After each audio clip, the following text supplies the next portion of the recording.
This is the Biz News Podcast, one-on-one conversations with experts in business and personal development.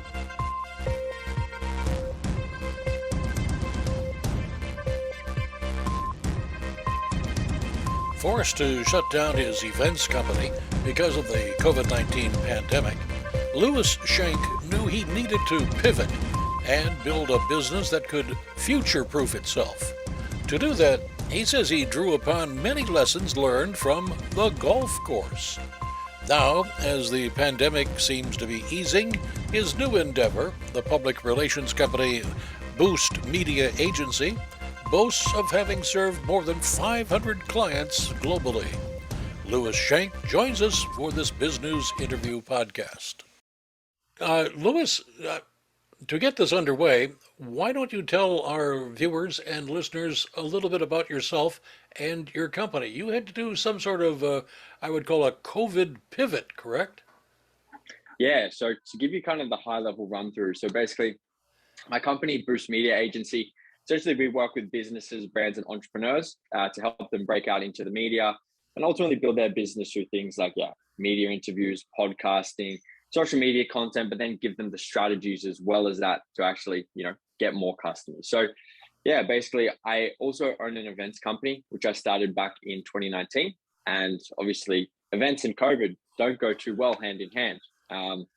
So I was actually very fortunate. It was almost like a opportunity meets preparation moment as to how I, got into the industry that I'm in now. It was through one of my good friends. He set me up with a sales role. Long story short, learned everything about the business from working for this other guy.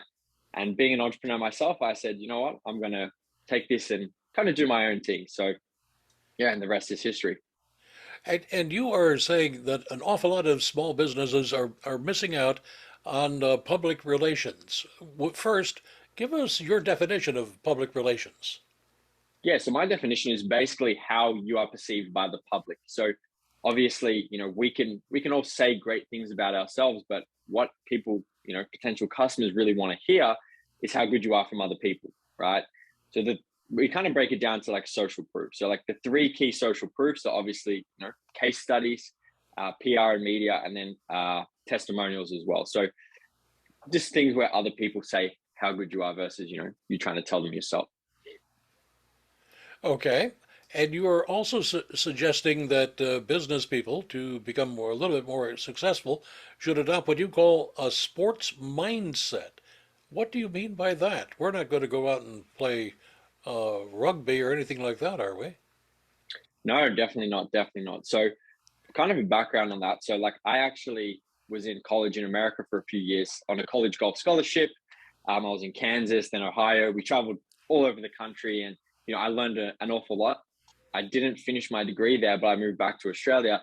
And that's when I kind of like, I guess I got into personal development and I really took golf seriously for the first time. And like the 2 years from about 2016 to 2018, I was, relentless in my work ethic. And so like the discipline, the patience, the, trusting in the process that I learned from, trying to play sport at the highest level. I had ambitions to turn pro, didn't work out, but taking that exact mindset of like a professional athlete into business, it accelerated my, quote unquote success faster than had I never done that stuff before. So you don't have to go out and play rugby, but, just thinking of every situation of what would someone at the highest level do in this situation, what would a billionaire do in this situation? And then you kind of reverse engineer the process. So that's the kind of sports mindset that I bring into my day to day.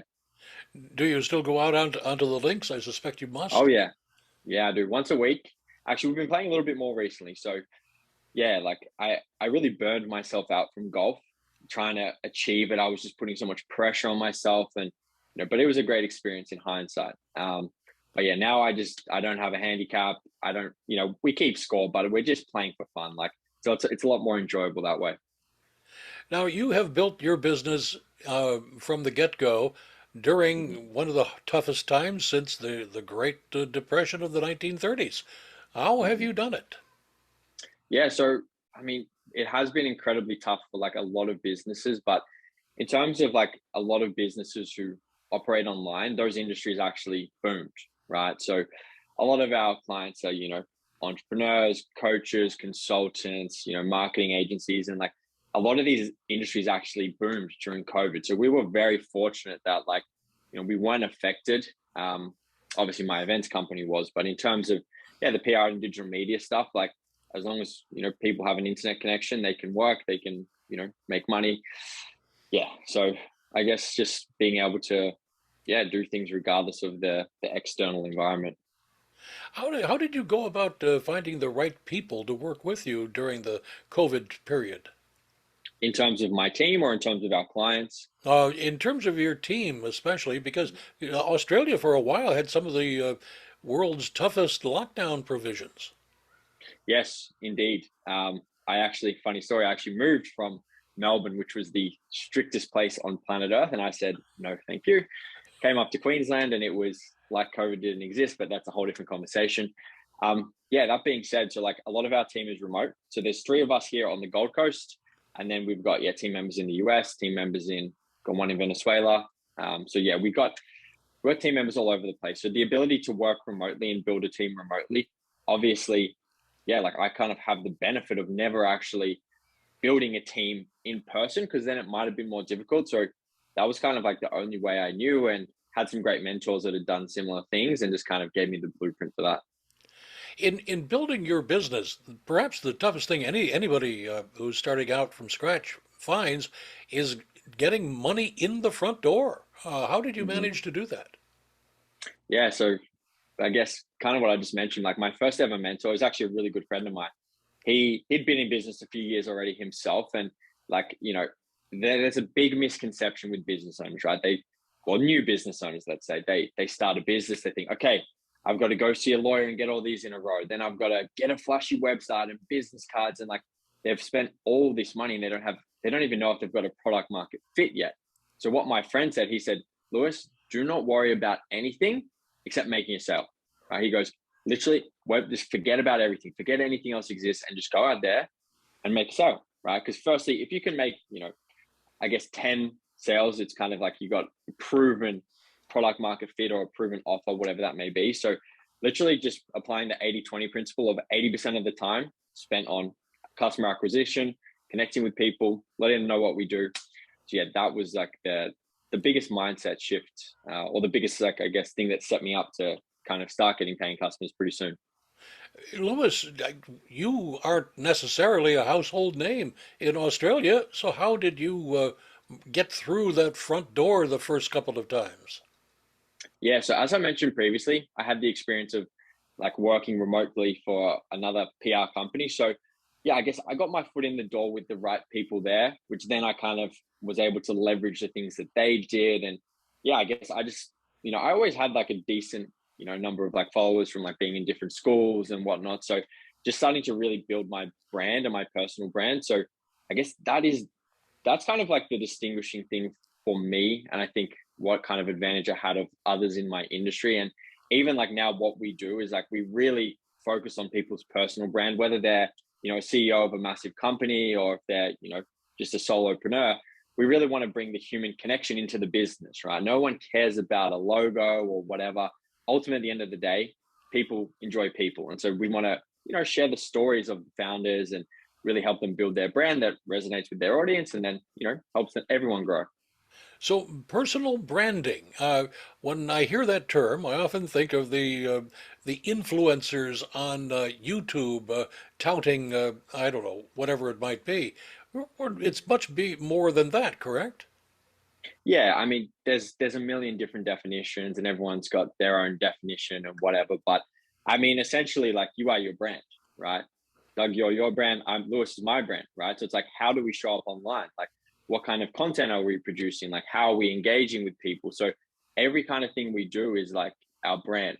From the moment someone sees us, right, that's going to create the first initial perception of our brand. And, I have, just to give you kind of context, we have a pretty rigid qualification process of, clients. And I just have an eye, I'll tell my team, cool, this person's brand, good fit, this person's brand, not a good fit, based off the first impression. And, there's obviously margin for error, but 90% of the time, it's pretty spot on. So it's about kind of creating the brand and what you want to be known for. So I know that was a long-winded answer, but I hope we could make some sense of that. If I took part of it out of that, I understood you'd say that you will reject clients. Well, yeah, I mean, there's obviously going to be people that aren't a good fit.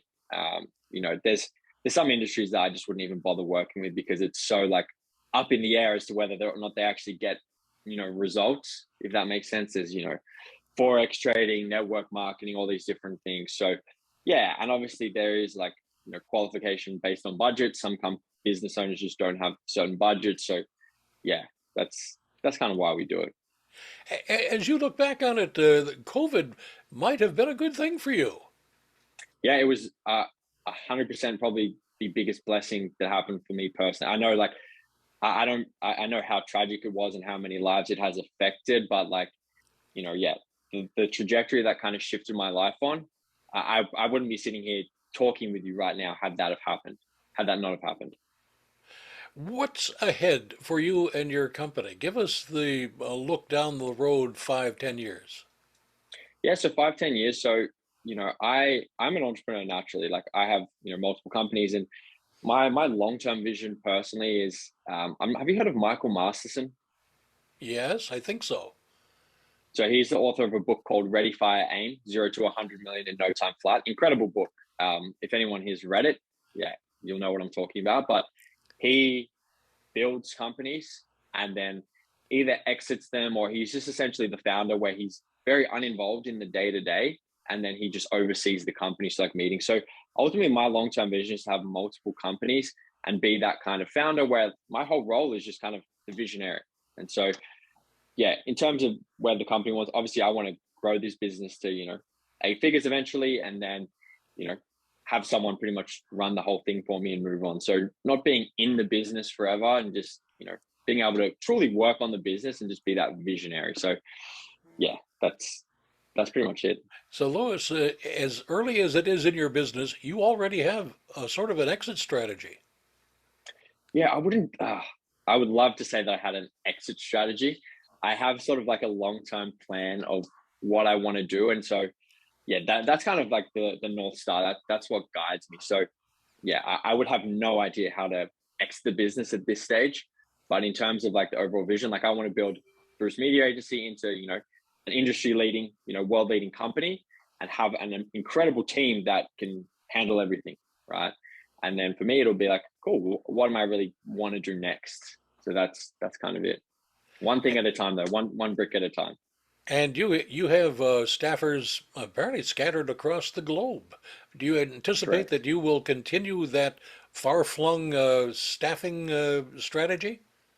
Yeah, 100%, 100%. So for multiple reasons. One, we have, I would say probably like at the moment, maybe like a 50-50 split on clients in Australia, clients in the US. So I actually want to get more people in the US to kind of handle that just because of the time zones. Like, I'm an early riser. I get up between like 4:30 and 5 every day. But even then getting on calls at, 5 in the morning, your brain's not awake yet. So having someone to handle that side of things would be great. In terms of like the business, the sales and stuff. So yeah, I'm going to hire more people here, but then I'm definitely going to keep it overseas because, hypothetically, what if the internet shut down in one country and then the whole business failed? That's a single point of failure, right? And so by having people in different places, then we kind of avoid that. Louis, you've been really generous with thoughts and observations that are refreshing. But what would you like to add that I haven't been bright enough to ask you? I guess, do you mean when it comes to like, my field of work or just business in general? Whatever you would like to add it's up to you. Yeah. So the very first thing that popped into my mind when you said that was like, it's this one quote. It's probably my favorite quote of all time. The quote is like, don't talk about it, be about it. Right.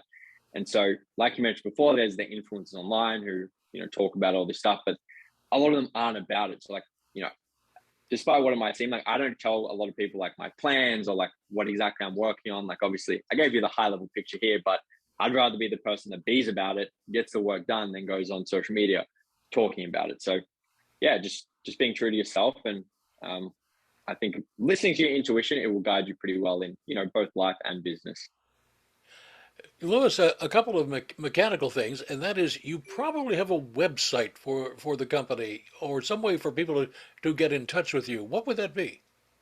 Yeah, definitely. So boostmediaagency.com would be the best place to find the business. Yeah, I've actually got a ton of like free resources as well. So yeah, if anyone listening is interested in learning about media and stuff, I can send you over our free guide on literally how to get your brand into the media. So yeah, just send me a DM on Instagram at Lewis Schenk, and yeah, can hook it up.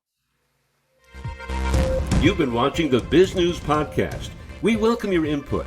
Send your email to editor@biznews.com. Thanks for watching.